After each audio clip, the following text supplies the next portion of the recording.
What's up everybody, welcome to another episode of China Update, where I provide you guys with the most up-to-date political, economic and geostrategic analysis on the world's number 2 economy. My name is Tony, let's jump in.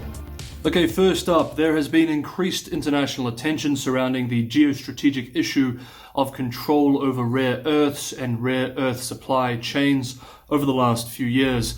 Well, we have another major development in that story this week. China has approved the creation of one of the world's largest rare earths companies in an aim to maintain its dominance in the global supply chain of the strategic metals. The new entity would be created by merging rare earths assets from some state firms, including China Minmetals Corp, Aluminium Corp of China, and Guangzhou Rare Earths Corp.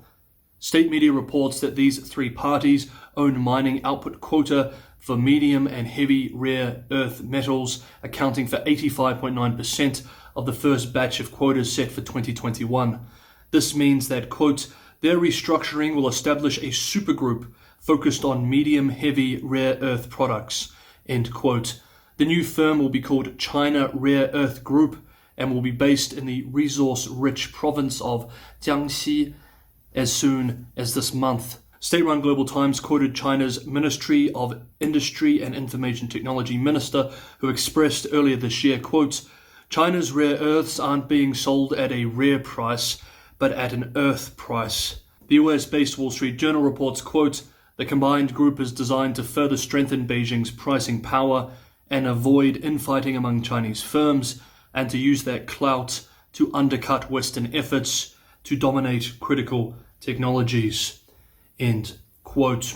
Yesterday we discussed the US decision to ban its officials and diplomats from attending the Winter Olympics in Beijing next year, as well as Beijing's reaction.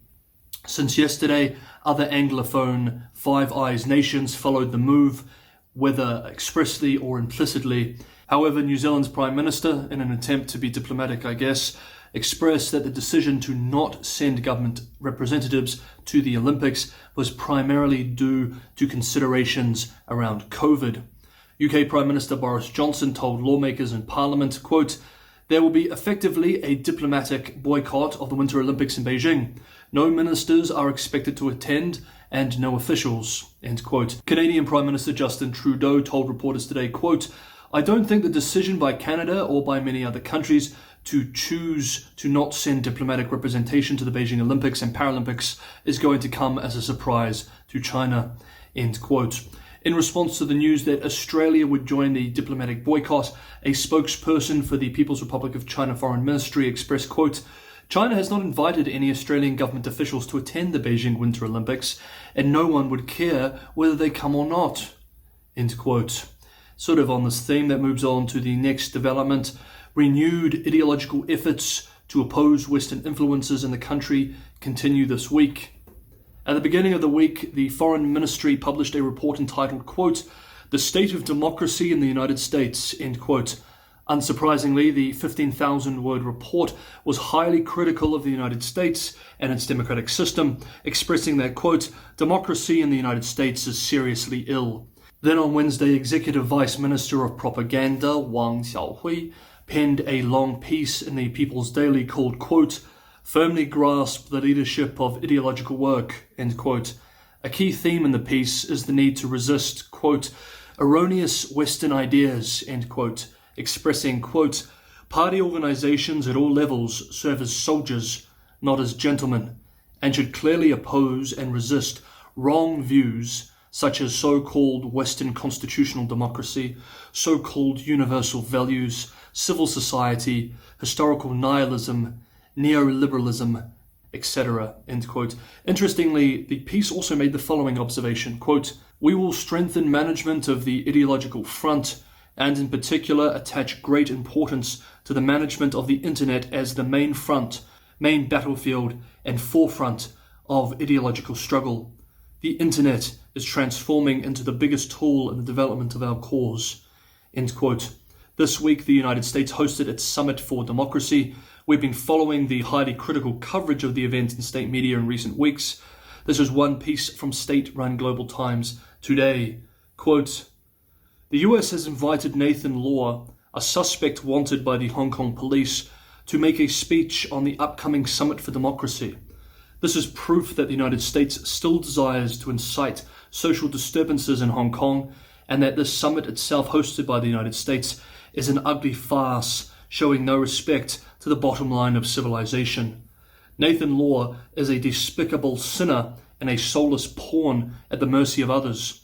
Hong Kong Secretary of Security Chris Tang summarized accurately in his strongly worded statement issued on Tuesday night, condemning these Hong Kong secessionists.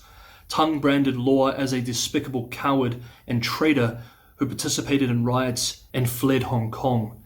End quote. And last up, let's look at key political and financial developments from the world's #2 economy from the last 2 days. Oh, and by the way, guys, if you're enjoying the content, don't forget to hit that like button. It's the only way a small channel like this will be shown to more people, so it's a huge help. If you're watching this for the first time, you're getting some value from the episode. These are released every day. If you want the most up-to-date analysis on China, maybe consider subscribing. And if you want to listen to the episode, China Update is on most podcast platforms. Okay, into the updates. It looks like Beijing regulators will soon tighten rules for technology companies seeking overseas funding. Financial reports suggest that top regulators, including the Commerce Ministry and the Central Bank, the People's Bank of China, are coming up with a negative list. Chinese financial media is reporting that the motivation behind the new restrictions is a desire to ensure that, quote, future national champions critical to the country's economy would not be dominated by foreign shareholders, end quote.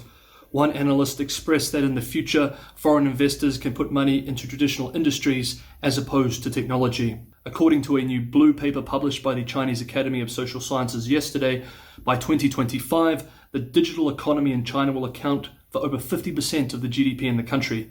The paper argues that, quote, the rapid growth in the digital economy is largely fueled by swelling numbers of internet users and a high internet penetration rate, end quote. In China, the main form of protein consumption is in pork, with pork consumption and production the highest in the world. State-run financial publication Securities Daily reports today that pork prices in China have surged 41% since October, rising for 8 consecutive weeks. The price increase has been primarily driven by strong demand rather than a collapse in supply. Hey guys, I'd love to hear what you thought about some of the updates we covered in today's episode, so throw your comments below. Always love hearing from you. Thank you for watching. I'll see you next time.